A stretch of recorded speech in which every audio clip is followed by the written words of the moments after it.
Hey Cruise family, it's O. And Co. Welcome to the 2025 Carnival Cruise 101, What to Pack. I was forced against my will to streamline this video, so today we're sticking to the absolute essentials, my mom of three packing non-negotiables, the things I refuse to cruise without. First up, cash. Even though the ship is cashless, it does not mean you will not need cash. There will be times where cash comes in handy, tipping your room steward or porters, in the casino, and when important for things like street vendors and drivers.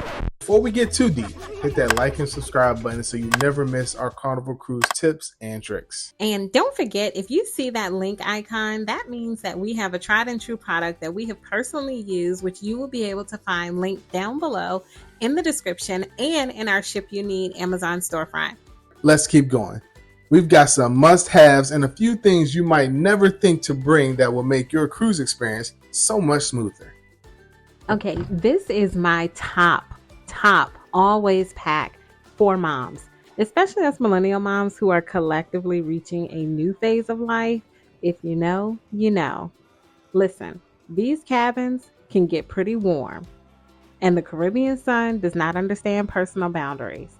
It's gonna be all up in your face, and this fan is a game changer. You are going to need a fan. Well, I'm not going to say you're going to need it. You're going to want a fan. Did I mention that this fan also doubles as a power bank, which you'll need because you'll be taking more pictures than you've ever taken before, which means you are more likely to drain your phone's battery. Speaking of the Caribbean sun protection. The sun on these islands is not forgiving. Sometimes it feels personal, like the sun is looking for you specifically. Pack your sun protection. That's sun hats, sunscreen, aloe for when you forget your sunscreen and you end up with a sunburn. Any type of sun protection that you can think of, you want to pack it. Next up is a tablet, iPad, or Kindle, and headphones. There will be mountains of fun on your cruise, but sometimes you just want to kick back and unwind at the bottom of the hill. That's when having your favorite shows and movies can come in handy. Just make sure to download movies and music before boarding so you don't have to stress about spotty Wi-Fi. And don't forget the headphones. Cruise cabins are cozy. Even the biggest suites are still real tight. Even with just two people playing two different things at once, it can sound pretty chaotic. So bring some headphones for everyone. This is one of those things that you are going to hear on every What to Pack video, and that is a non-surge protective power strip. Cruise cabins have very limited outlets, and if you've got phones, tablets, cameras, or more to charge, you'll run out of plugs pretty fast. Next up is a lanyard for your sound and sail card. I cannot emphasize enough how important the right lanyard is. You will use this lanyard every day, most days, almost all day. From grabbing a drink, getting into your cabin, tapping into the casino, and getting on and off the ship. The key elements to a good lanyard is retractable and detachable. All right, let's jump into the bags. You're going to be bag lady. Let's get into the bags. You will need a few bags for your cruise. A beach bag, a go bag, and maybe a dry bag. All of these bags carry different purposes. You know what a beach bag does. I don't have to get into that. But a dry bag keeps everything from getting soaked. So if you've got an excursion, like a swim with the dolphin excursion, and you want to make sure that there are some things that just stay with you the whole time, a dry bag is great because it can go with you. And you don't have to worry about your documents or anything getting important getting wet.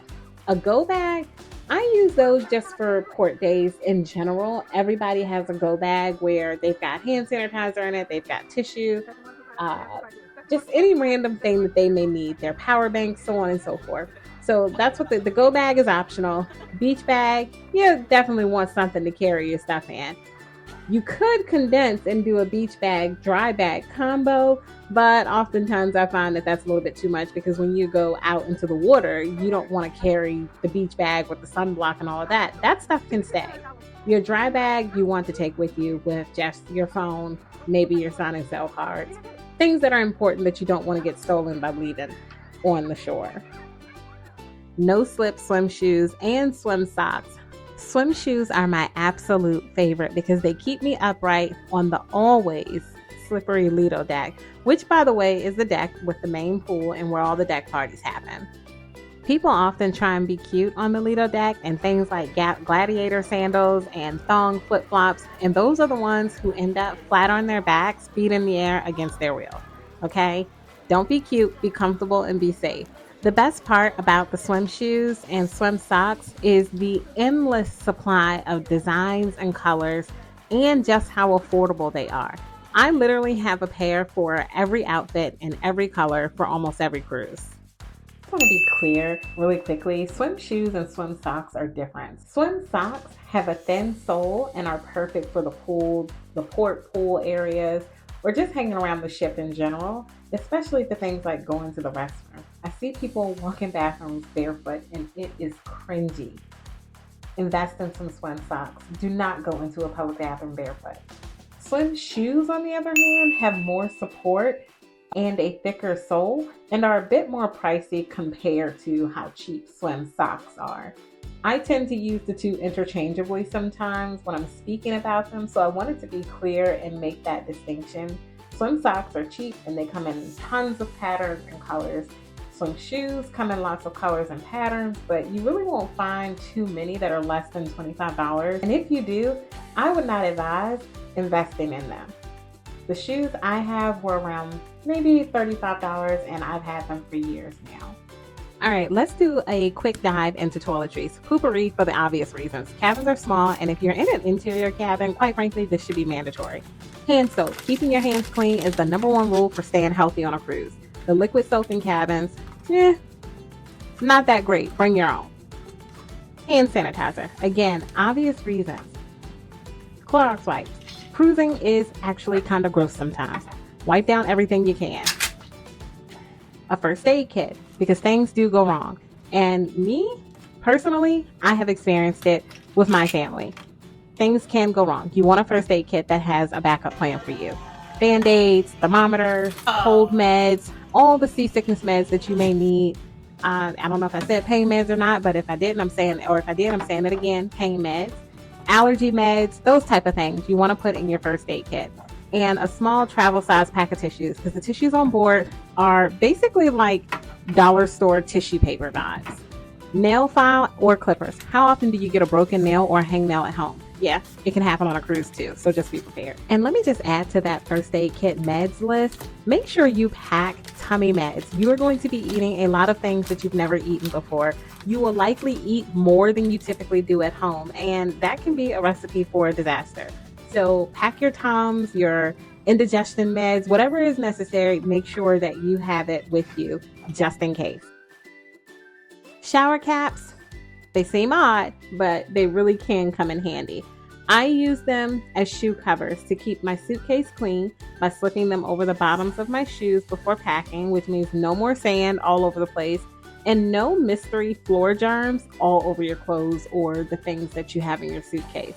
The other use for them is as a plate cover. I enjoy grabbing a slice of cheesecake from Java Blue and taking it back to the room to sit on the balcony. But that means getting on an elevator with an uncovered plate. And those elevators get crowded. An elevator full of strangers breathing all over your food is gross. A nice clean shower cap to toss over it would be great. And I'm talking disposable shower caps, by the way. I'm not talking the one that you've got hanging up in your shower. I'm talking about a fresh batch of disposable shower caps.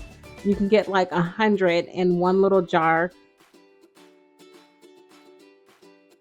And then, of course, you can actually use them as shower caps.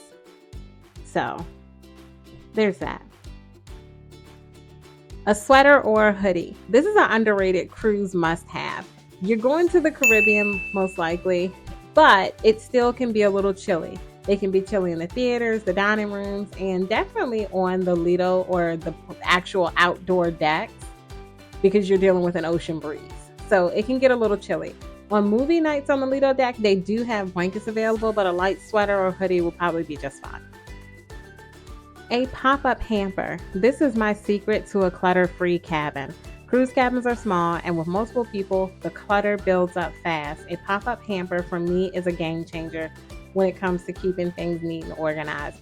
I toss my dirty clothes in as we go so I can keep them off the floor and out of sight. When it gets full, you just take those dirty clothes and toss them into the suitcase that you were going to use to carry your dirty clothes home anyway.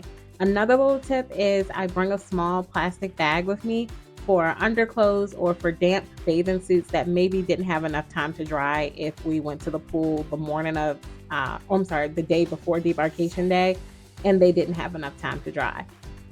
All right, last on my list are rubber ducks. These are only if you want to hide them. Alyssa can't get enough of them, so we pack a lot, like 50 to 100 ducks. But most people bring around 5 or 10. And come back and see us for an explanation on the whole duck thing if you want to know what it is and if you plan on playing the game. As always, if you found this video helpful, don't forget to like and subscribe. Bye.